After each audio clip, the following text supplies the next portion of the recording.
Ever pondered the intricate process behind the production of the bright little LEDs that illuminate our lives? It's a fascinating blend of science, technology, and precision. Let's dive into the world of LED manufacturing and understand the process in simple terms. The creation of an LED, or light-emitting diode, begins with the careful selection of specific semiconductor materials. Gallium, arsenic, phosphorus, and aluminum are typically used. Additionally, substrates like sapphire or silicon and conductive materials for wiring are essential. The first step in making an LED is growing the semiconductor material. This is done in a meticulously controlled environment using methods such as the liquid encapsulated Joukowsky technique. This process results in the formation of a crystal. Next, this grown crystal is sliced into thin pieces known as wafers using a precision saw.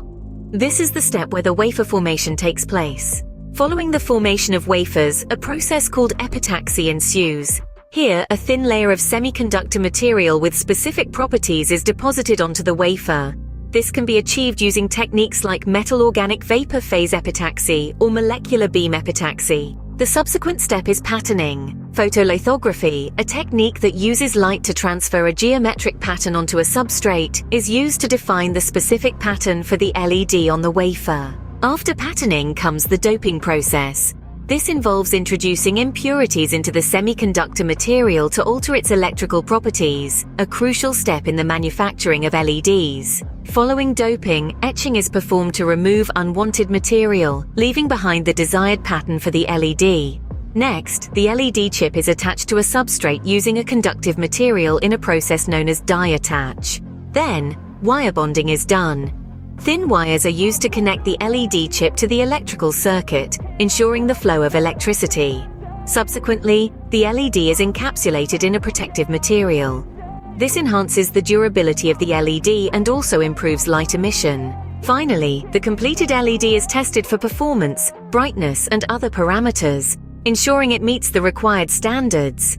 It's important to note that the process of creating LEDs at home is quite complex, requiring highly specialized equipment and a deep understanding of semiconductor manufacturing processes.